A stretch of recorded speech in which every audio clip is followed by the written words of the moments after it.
এই আলোচনার মধ্যে শুনতে শুনতে আমার মনে আসলো একটা কথা, এটা হলো আনাজ, একজন শহীদ বালক। সে 10ম শ্রেণীর ছাত্র ছিল, সবার মনে আছে, সবাই দেখেছে তার চিঠি।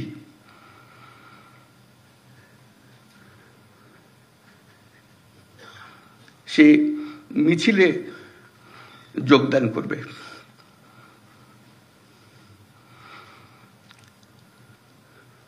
সে বলছে, মাকে বলছে, আমি স্বার্থপরের মতো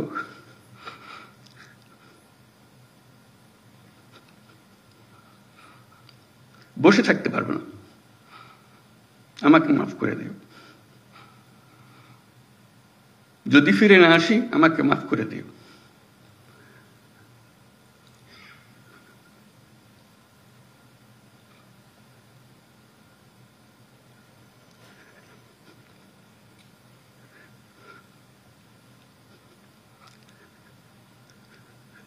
সে আনাজের বক্তব্য আমাদের কর্তব্য ঠিক করে দিয়ে গেছে।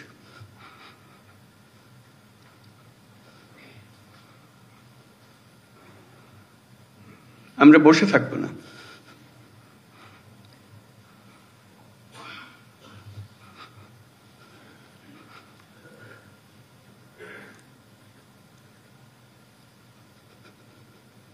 তার দায়িত্ব,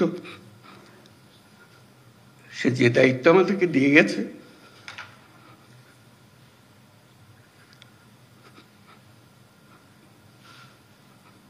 সেটা আমরা গ্রহণ করলাম। সে জেনে শুনে গেছে, বলছে যদি ফিরে না আসি আমাকে মাফ করে দিও। সে ফিরে আসে নাই, আমাদেরকে দায়িত্ব দিয়ে গেছে।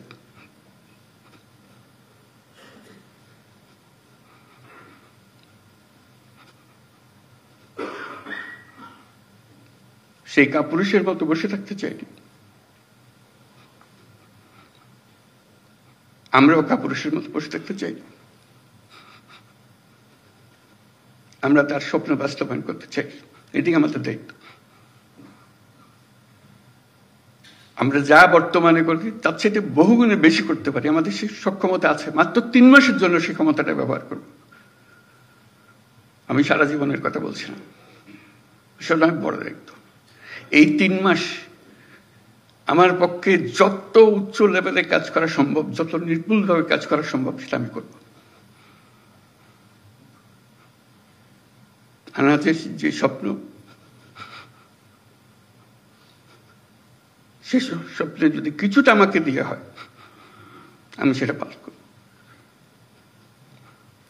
আমার মনে হয় তোমাদের কর্মস্থলে যাবার আগে সবাইকে আনাজের চিঠিতে যেন সঙ্গে দেয়, নিয়ে যাও, তোমার ঘরে টাঙ্গিয়ে রাখো, তাহলে আমার এত কথা বলার দরকার হবে না। সেটাই নির্ধারিত করে দেবে আমাদের দায়িত্বটা কি। সেই সময়টা এসছে, আমরা বলছি উৎসব মুখর হবে, ঐতিহাসিক হবে, সবকিছু এর মধ্যে এসে যাবে। কারণ এটা শুধু উপরওয়ালার হুকুম মানার জন্য করছি না, আরো বড় হুকুমওয়ালার দায়িত্ব আমরা এটা করছি। এবং সেই হুকুমওয়ালা উপরে আর আমার ভেতরে, আমার মধ্যে কি আছে সেটা আমি প্রকাশ করতে চাই। আনাজ যেরকম প্রকাশ করে গেছে, তো সেই দায়িত্ব নিয়ে আমরা আজকে কর্মক্ষেত্রে যাব। এবং যে স্বপ্ন আমরা দেশের নাগরিক হিসেবে সবাই দেখি, সেটা বাস্তবায়নের জন্য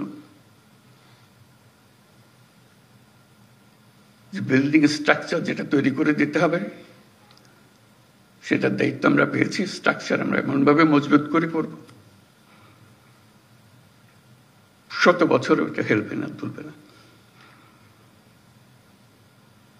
আমরা শেষ বয়সে স্মরণ করবো এই কাজটা আমরা করেছিলাম। অতীতের দিকে যখন তাকাবো, গর্ব করে তাকাবো।